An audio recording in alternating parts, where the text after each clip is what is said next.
Good evening. I'm so glad and happy to share with you today. I haven't been with the energetic update for I think a couple of weeks now because I have been in Barcelona at the patisserie school, and the learnings, the humans I met, it was really incredible. I had a very beautiful time. And today is Women's Day. Today is the 8th of March, and I want to go a little bit into how I personally see this day, and also what it has to do with this key we are right now in with the gate in human design. It's always around 6 days, and today is the 22nd as the key. And it's extremely interesting. It's a very powerful key. And I personally feel it's something we all need more of, something we can dive into. And I invite you also, when you listen to this, to take also a little bit of time to go with this key, to really be like, okay, what does it mean for me? Like, I know Richard Rudd is also talking about it, and I want to acknowledge that. So please check out his website, the Gene Keys, to kind of see like, okay, how is he talking about it? So you really have this space of contemplation. I'm coming from the human design side, also following the Mayan calendar. I had the honor and still have, I'm going to Guatemala very soon, to learn from different teachers, and I'm still learning. Probably I stay a lifelong student, which is beautiful, and to kind of also see a lot of the interconnection between these different philosophies, these different worldviews, cosmovisions, traditions. And interestingly, today, I took a time until I could leave the house. I was very tired, and I sometimes have a hard time. I don't know if you have that as well, to like leave the house, to come from a space of a lot of socializing and then coming back and being like, oh God, I don't want to socialize at all. Like, please. And finally I left, and I ended up to see like the last bits of the demonstration. And I found it really beautiful because there was a lot of messages what these women, or these humans that consider themselves as women, are standing for. It was not against. And I was like, yeah, there's so much against. Like, we are having so much this discussion towards what I'm against. I'm against this, I'm against that. And through that, we are building so much boundaries. But the worst part is it's a boundary inside of our hearts. We are constantly building up. And I mean, this is a part where, at least for me, like, all of these embodiment practices are so powerful because we are breaking it off again. It's like we have shut it down and we're breaking it off. It comes often through not only our thoughts, but also, of course, also movement patterns, but additionally the words we speak. So whatever word you give out has also a certain frequency. And oftentimes we don't want to completely take responsible for these words, but they do also something with you. Like, it's like if you kind of drink this toxic drink, and now you can tell me, yeah, but look into politics and people do the same. Yeah, but who are these humans you are watching? And who are these humans you want to be like them? And even if you say, I'm against XYZ, and I don't want to like go into name calling, to really acknowledge this XYZ you are against, how much is bringing this, again, being against someone, you towards what you actually want? And do you know in this process what you actually want? And then let's go a little bit further. You kind of mingle with your crowd who are all against something. And then you feel the power, and there's a certain kind of control. At least this little circle, you control it. But within this control, can you soften? Within this control, do you actually have a creative solution? Within this control, can you see, in the metaphorical way, the light at the end of the tunnel? Can you? If so, congratulations. But in one thing, and coming back to the International Women's Day, and I want to say, I honor you and I honor your light. It was actually something I wrote, and I want to share that with you because um, maybe it is speaking to you, and I I feel like it's something most of us need to hear. From the depth of my heart, I thank you for walking your path with courage and grace. And there's the second to Gene Key, by the way. For allowing your light to shine in this world, unafraid of its brilliance. For daring to choose, to change, to grow, always in your own rhythm, always in your own truth. Thank you for being in the world. There's more to it, but that's one part of that. And it needs grace. It actually needs grace, and it needs to put our guards down. It needs moving towards each other. It needs seeing each other. It needs to go beyond this hardness. It needs to go even beyond history. If we keep on holding on, and we can be rageous, we can be unforgiving. And what happened in the world, I mean, hey, I can acknowledge that I'm blunt and white. Like, who am I to say anything? But one part is, if we stay there, if we don't acknowledge that in some ways, in one thing, we are all in the same. And this is our planet Earth. This is literally where we all take responsibility for this being that is actually nurturing, is holding us on a daily level, is welcoming us in the day, says, hi, here I am, the sun is coming up, with all its beauty that comes with it, with this sky, with this universe of stars and planets. And as much as sometimes we want to step away from that and be like, yeah, but and this happened, that and that. And I mean, I was born in Germany. You see what's happening when we come back and repeat and repeat and repeat. And the question is that the solution? Is what happened now in Germany really something that all of a sudden came around the corner? Or is it actually because a lot of the history wasn't really worked? Or have we maybe even in some ways took some decisions that also led to this part? The thing is, we have a collective consciousness. And in some ways, the decisions that are taking, it's not so much about whose fault it is. We all make mistakes. This is one of the biggest parts in all of this. If we could go and not try to be all the time perfect and then try to cover up with lies or whatever our lies or our mistakes, we would actually grow. And we would learn to communicate with each other on another level, because we would get to the part where we get forgiving again. We would actually go and say, hey, I messed up. So to come to this part again, and in that, to actually be like, this is what I want. It's what I'm going for. This is how I bring this light into this world. You want to see light? Be the light and make space for that. And I know what I talk about when I say like, oh, I know how to be. It is like suffering and loving to suffer and staying there and blaming everyone around, even myself. The problem about that is probably it doesn't change. And you harden these walls up. And you will always find someone to blame. You will always look around and you will find someone who maybe is responsible for how do you feel right now.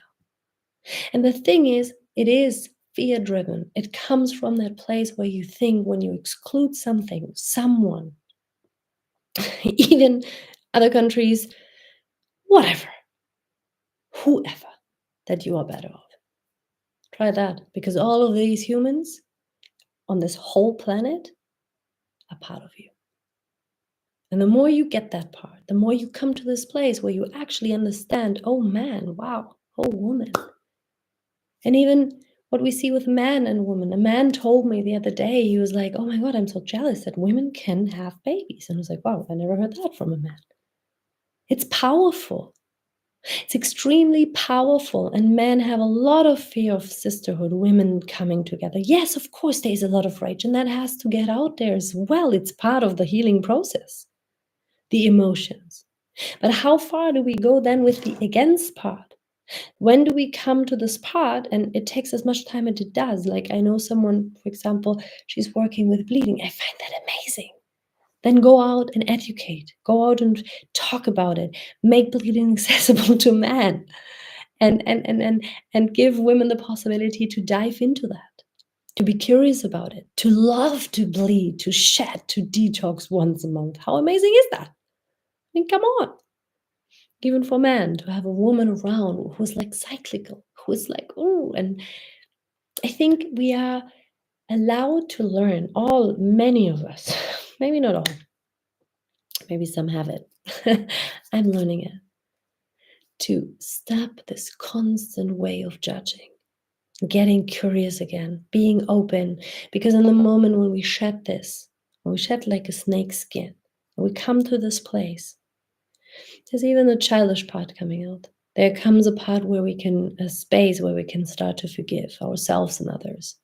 And we even go a step further, and we can open up the space of being like, so if this is not the ultimate truth, what is the truth? And then there's maybe even a space for creative solutions, which we haven't even thought or acknowledged yet. And coming finally to the 22nd one is extremely complex, and I don't want to go into it all the way today.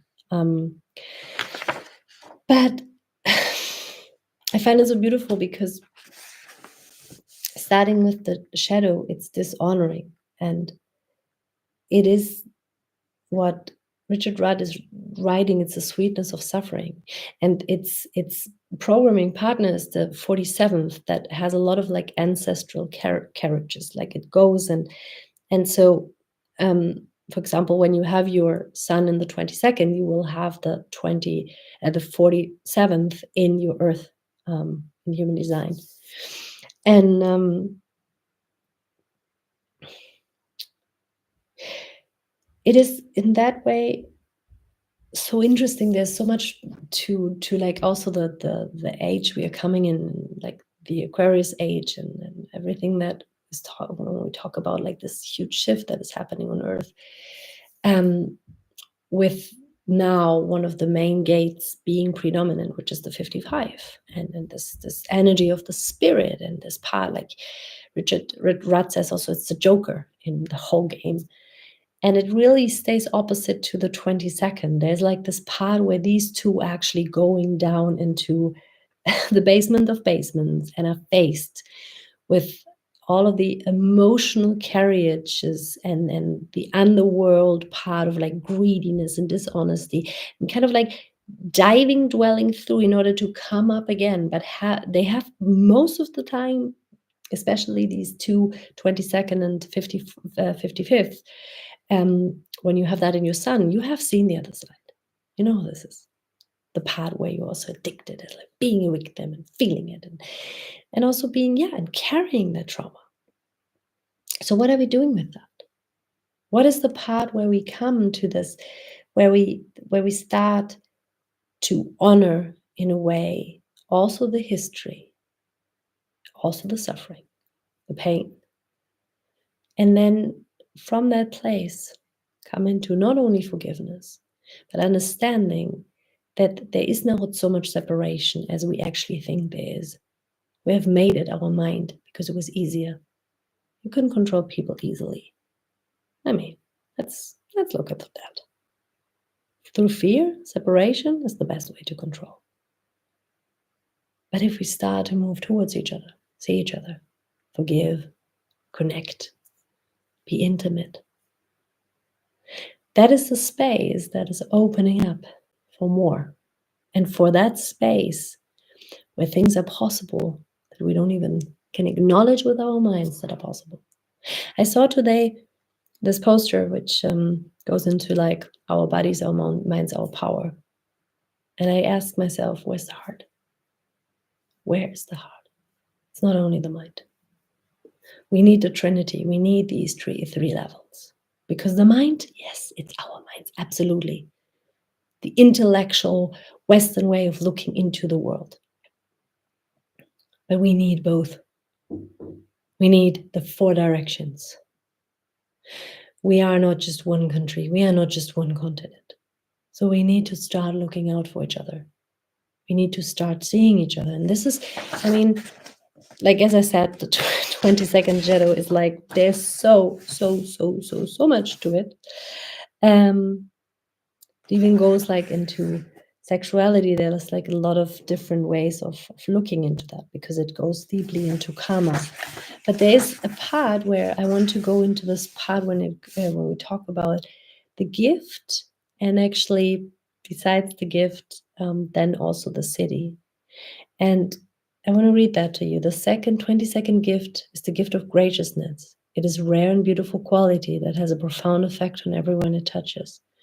Graciousness means that whatever you do in life, you always consider the feelings of others. This is one of the great social gifts. And if it is part of your hologenic profile, then your whole life is geared towards impacting people's emotions in a positive way. And now we can come into this part where we talk about empath, etc. But considering, when I say, for example, and I love that Dr. Beck, she's the coach of opera.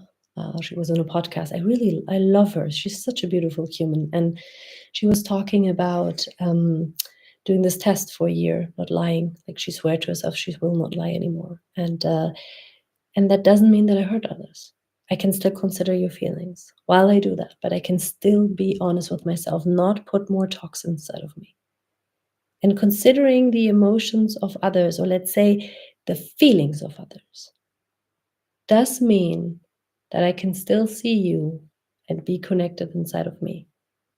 This also means, in a way, that I do have my heart open and I don't put these boundaries up, because then I actually, not intentionally, but subconsciously, through my wounds and through my hurtings and with all the justification in the world, hurt you back. Even though maybe it doesn't even have anything directly to do with you, but hey, you are the reason. Someone I need to blame. So let's really be in this part, and this in turn means that other people feel deeply understood and listened to around this gift. And this is so beautiful when we are seeing the other and we can step aside and we can still be like, hey, I see you, okay. And this is what I mean with different opinions as well. To acknowledge that there are different opinions. It's not always about being right, just because then I'm in power. Like, if I convince you of how I see the world, you be like, oh my God, cool.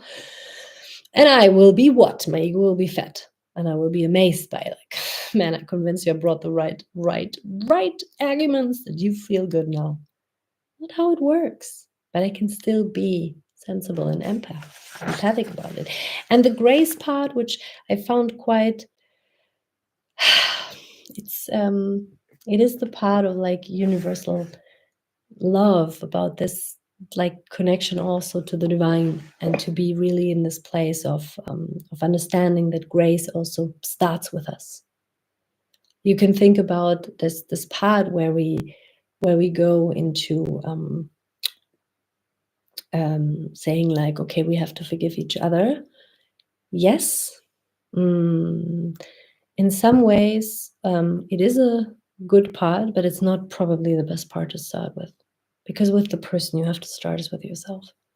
We all made mistakes in a big way or in a like lighter way.